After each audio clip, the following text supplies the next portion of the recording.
Hello friends, welcome to GK India. आज की इस वीडियो में हम बताने वाले बिहार सरकार के राजस्व एवं भूमि सुधार विभाग में नई बहाली के बारे में, जिसके लिए ऑनलाइन आवेदन प्रारंभ हो गया। अर्थात आज की इस वीडियो में हम बताएंगे कि बिहार सरकार के राजस्व एवं भूमि सुधार विभाग में किस विभाग में कितने पदों पर बहाली आए हैं, साथ ही उसके लिए शैक्षणिक योग्यता क्या रखा गया, उम्र सीमा क्या है, चयन प्रक्रिया क्या है, इन सभी बातों के बारे में बताने वाला हूँ। लेकिन उससे पहले चैनल पर नए हैं तो प्लीज़ चैनल को सब्सक्राइब कीजिए, बेल आइकन ऑन कर दीजिए ताकि आपको हमारे सारे वीडियो को नोटिफिकेशन सबसे पहले मिले। तो चलिए शुरू करते हैं। यहाँ पे देख सकते हैं मैंने बिहार सरकार के राजस्व एवं भूमि सुधार विभाग के ऑफिशियल वेबसाइट से इस पीडीएफ को डाउनलोड कर लिया है।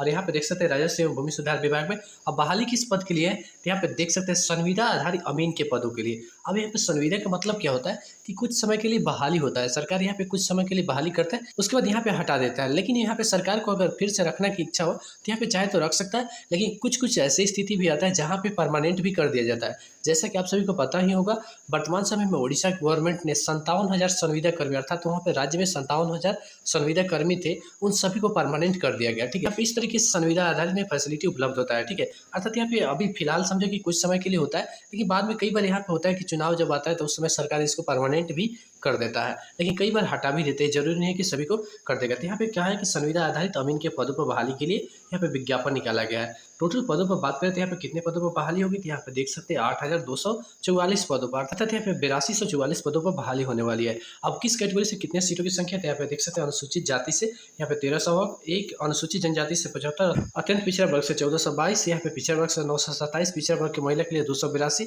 और जनरल कैटेगरी से सबसे अधिक यहाँ पे 3525 और यहाँ पे आर्थिक रूप से जो कमजोर वर्ग है यहाँ पे 722। अर्थात टोटल यहाँ पे बात करें तो 8244 सीटों की संख्या है। इसमें सीटों की संख्या घट बढ़ भी सकती है। ठीक है, लेकिन यहाँ पे ज्यादातर घटने की संभावना नहीं है, बल्कि यहाँ पे बढ़ सकती है। इसके बाद यहाँ पे आरक्षण के बारे में बात करते हैं। यहाँ पे देख सकते हैं सबसे पहले यहाँ पे 35% सीट यहाँ पे महिलाओं के लिए आरक्षित रहेगा। ठीक है, उसके बाद यहाँ पे स्वतंत्रता सेनानी के पोता पोती है, नाती नातिनी है, तो वहाँ पे 2% आरक्षण और 4% यहाँ पे जो दिव्यांग श्रेणी से उन लोगों के लिए यहाँ पे आरक्षण रखा जाए। और आरक्षण के बारे में बात करते हैं, यहाँ पे राज्य सरकार का जो नियम है उसी के तहत यहाँ पे सभी को आरक्षण मिलेगा। ठीक है, उसके बाद यहाँ पे एक और बात ध्यान दीजिएगा, अगर आप बिहार सरकार के पॉलिटेक्निक अर्थात जो सरकारी पॉलिटेक्निक कॉलेज है उससे सिविल इंजीनियरिंग में डिप्लोमा किया है, तो वहाँ पे उन सभी के लिए यहाँ पे 40% सीट आरक्षित रहेगा। मतलब यहाँ पर उन लोगों को आरक्षण का लाभ मिलेगा, चाहे किसी भी कैटेगरी से है। फिर यहाँ पे देखेंगे पदनाम भी दिया गया, पदनाम यहाँ पे विशेष सर्वेक्षण अमीन, अर्थात यहाँ पे देखिए बिहार में वर्तमान समय में जमीन का जो सर्वेक्षण हो रहा है उसी के लिए यहाँ पे अमीन के पदों पर बहाली की जा रही है। निम्नतम शैक्षणिक योग्यता के बारे में बात करें तो यहाँ पे देख सकते हैं सिविल इंजीनियरिंग में डिप्लोमा जो किए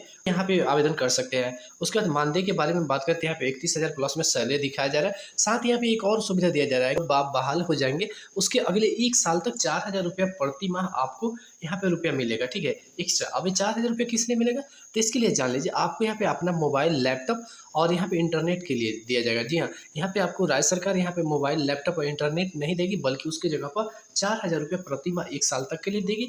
उसके बाद जैसे ही 1 साल समाप्त होगा उसके बाद 400 रुपया प्रति माह सिर्फ इंटरनेट के लिए देगी, बाकी किसी चीज़ के लिए नहीं देगी। उसी के बारे में यहाँ पे देख सकते हैं लिखा गया है। ठीक है, इसको पढ़ना चाहे तो आप पढ़ सकते हैं, फिलहाल मैंने सब कुछ आपको स्पष्ट कर दिया। उसके बाद यहाँ पे उम्र सीमा के बारे में बात करें तो न्यूनतम उम्र सीमा 18 वर्ष रखा गया है।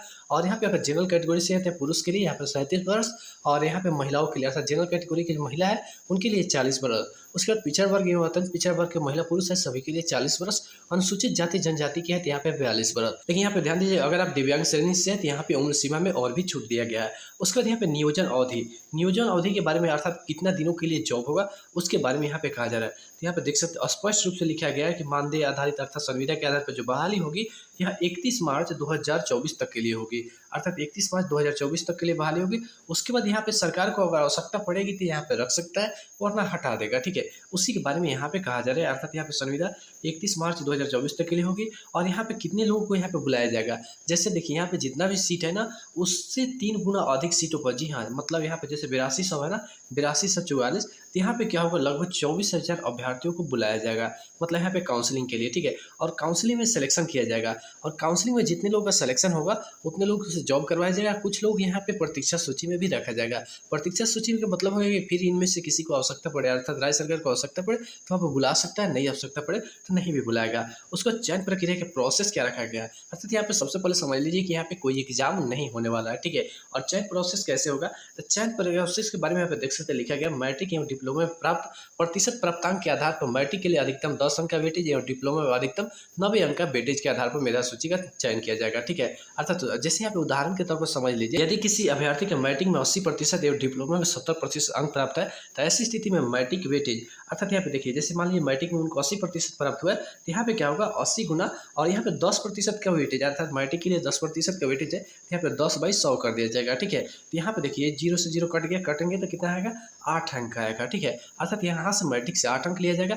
यहाँ पे देखिएगा आपका मार्क्स जो होगा उसी आधार पर यहाँ पे अगर 60 हो जाता है तो यहाँ पे आपका और घट जाएगा, 40 हो जाता है तो और घट जाएगा। तो यहाँ पे क्या होगा कि जिनका अधिक मार्क्स रहेगा उन्हीं लोगों को सिलेक्शन किया जाएगा। फिर यहाँ पे देख सकते हैं यहाँ पे कहा जा रहा है डिप्लोमा में, अब डिप्लोमा जैसे 70% है तो यहाँ पे डिप्लोमा में 90 अंक का वेटेज होगा। तो 90 अंक का वेटेज का मतलब हो जाता है जैसे यहाँ पे डिप्लोमा में इनको 70% अंक प्राप्त हुआ तो 70 गुना 90/100 हो जाएगा, अर्थात 90 अंक का वेटेज है तो यहाँ पे इस तरह से। तो यहाँ पे क्या कहोगे घटाएंगे ना तो यहाँ पे देख सकते हैं 63 आएगा। ठीक है, तो यहाँ पे 63 और 8 71 होगा। अब इस तरीके से यहाँ पे पूरा उन लोगों का मार्क्स निकाला जाएगा और इसमें जिनका हाई रैंक आएगा उन लोगों को यहाँ पे पहले काउंसलिंग करके यहाँ पे उन लोगों को जॉब के लिए बुलाया जाएगा। लेकिन यहाँ पे ध्यान दीजिए जिनका कम रहेगा उन लोगों को प्रतीक्षा सूची में डाला जाएगा और प्रतीक्षा सूची में जो रहेंगे उनको बुलाया भी जा सकता है, नहीं भी बुलाया जाएगा। इस तरह से यहाँ पे प्रोसेस रखा गया है। उसके बाद यहाँ पे ऑनलाइन आवेदन करने की तिथि के बारे में बात करें तो यहाँ पे 21 अक्टूबर अर्थात यहाँ पे शुरू हो गया है। अर्थात 21 अक्टूबर से 16 नवंबर 2022 तक आप ऑनलाइन आवेदन कर सकते हैं। ठीक है, और जैसे यहाँ पे ऑनलाइन आवेदन करेंगे उसको प्रिंट करके रख लेंगे क्योंकि भविष्य में जब भी आपसे मांगा जाएगा तब वहाँ पे आपको प्रस्तुत करना होगा। उसके बाद यहाँ पे और भी बहुत सारी जानकारी दिया जाएगा। विस्तृत जानकारी के लिए यहाँ पे वेबसाइट का लिंक दिया गया, इस पर जाकर आप देख सकते हैं। अब आवेदन कैसे करना है इसके बारे में जान लीजिए। आवेदन करने के लिए सबसे पहले आपको रजिस्ट्रेशन करना होगा। जैसे ही आपका रजिस्ट्रेशन प्रोसेस कंप्लीट होता है उसके बाद यहाँ पे आपको मोबाइल नंबर एवं ईमेल आईडी पे आपका लॉगिन आईडी एवं पासवर्ड प्राप्त होगा। लेकिन ध्यान दीजिएगा जैसे ही आप यहाँ पे लॉगिन आईडी और पासवर्ड आपको स्क्रीन पर आएगा आप तुरंत यहाँ पे स्क्रीनशॉट कर लेंगे, क्योंकि बिहार सरकार की जब भी यहाँ पे बहाली होता है अर्थात यहाँ पे बिहार सरकार की वेबसाइट पर जब भी बहाली के यहाँ पे ऑनलाइन आवेदन किया जाता है कई बार यहाँ पे आईडी पासवर्ड नहीं आता है। इसलिए आप लोग जस्ट जैसे ही आपको आईडी पासवर्ड दिखे तुरंत आप नोट कर लेंगे कॉपी पर और नहीं तो स्क्रीनशॉट कर लेंगे। ठीक है, उसके बाद ही यहाँ पे नेक्स्ट प्रोसेस करेंगे, क्योंकि कई बार ऐसा धोखा हो गया है तो वहाँ पे आईडी पासवर्ड आता ही नहीं है जिसके कारण लोग फिर से यहाँ पे आवेदन नहीं कर पाते, इसलिए सावधानी बरतेंगे। और जैसे यहाँ पे आईडी पासवर्ड मिल जाएगा उसके बाद यहाँ पे आपको फाइनल फॉर्म सबमिट करने के लिए आएगा। अर्थात फाइनल सबमिट करने में आपको क्या होगा, सबसे पहले आपको पर्सनल डिटेल्स डालना होगा, नाम पता। ठीक है, उसके बाद एजुकेशनल डिटेल्स अर्थात आपका शैक्षणिक योग्यता क्या है, फिर फोटो या सिग्नेचर एवं डॉक्यूमेंट अपलोड करने की कार्रवाई की जाएगी। ऑनलाइन आवेदन पत्र को सबमिट करने से पहले अर्थात यहाँ पे जब फाइनल सबमिट करेंगे ना उससे पहले आपको जांच लेना है कि मेरा सब कुछ सही है, नहीं तो बाद में परेशानी हो सकता है। ठीक है, उसके बाद यहाँ पे दिया जा रहा है कि जैसे आप फाइनल सबमिट कर लेते हैं उसके बाद मान लेते हैं आपसे मिस्टेक बस अगर गलती हो जाता है तो वहाँ पे आपको 4 दिन के लिए, जी हाँ, जैसे ही आपका इसका डेट बीत जाता है, ये नहीं कि आप पहले ही फॉर्म भर रहे हैं और उसके बाद जस्ट यहाँ पे 4 दिन के बाद, जी नहीं, इसका फॉर्म भरने के अर्थात यहाँ पे 16 नवंबर जो हो रहा है ना तो यहाँ पे 17 नवंबर से 20 नवंबर तक लगभग आप लोग को 4 दिन का डेट मिलेगा, उसमें यहाँ पे आप फॉर्म में सुधार कर सकते हैं। ठीक है, और वहाँ पे जो सुधार होगा उसके बाद आप कभी भी सुधार नहीं कर पाएंगे, इसलिए यहाँ पे ध्यान देने की बात है कि आप पूर्ण रूप से आश्वस्त हो ले उसके बाद यहाँ पे सुधार करें। उसके बाद यहाँ पे कहा जा रहा है कि जैसे ही आप फाइनल सबमिट कर लेंगे उसके बाद जैसे ही यहाँ पे काउंसलिंग होगा उस समय आप चाहेंगे कुछ भी सुधार करना या चेंजिंग करना तो यहाँ पे नहीं कर पाएंगे। इस प्रकार से मैंने सब कुछ स्पष्ट कर दिया कि यहाँ पे फॉर्म कैसे भरना है। अर्थात यहाँ पे सबसे पहले इसके वेबसाइट पर जाना है, जैसे कि यहाँ पे शैक्षणिक योग्यता है सब कुछ मैंने बता दिया। ठीक है, अगर ये सब शैक्षणिक योग्यता है तो इसके वेबसाइट पर जाना है, वहाँ पे पर्सनल पहले रजिस्ट्रेशन करना है, फिर रजिस्ट्रेशन हो जाएगा, वहाँ पे आईडी पासवर्ड आएगा, आईडी पासवर्ड नोट करके फिर से यहाँ पे फाइनल सबमिट के प्रोसेस पर जाएंगे। वहाँ पे सबसे पहले यहाँ पे पर्सनल डिटेल्स डालेंगे, उसके बाद एजुकेशनल डिटेल्स डालेंगे, उसके बाद यहाँ पे फोटो एंड सिग्नेचर अपलोड करेंगे, फिर यहाँ पे जो सर्टिफिकेट आपसे अपलोड करने के लिए बोला जाएगा वो सब अपलोड करो, वहाँ पे स्टेप बाय स्टेप आपको देखने को मिल जाएगा। और नहीं तो इसके बारे में मैं अगले वीडियो में बता दूंगा कि कैसे कैसे यहाँ पे आवेदन करना है। तत्पश्चात यहाँ पे आपका फाइनल सबमिट हो गया। अब अगर आपका भी कोई कंफ्यूजन या डाउट है उसे कमेंट करके जरूर बताइए। आशा करता हूँ वीडियो पसंद आया होगा और ऐसे वीडियो के लिए प्लीज चैनल को सब्सक्राइब कीजिए, लाइक कीजिए और शेयर करना बिल्कुल ना भूलें। तब तक मिलते हैं फिर किसी से नए इंटरेस्टिंग अथवा वीडियो के साथ। जय हिंद, धन्यवाद।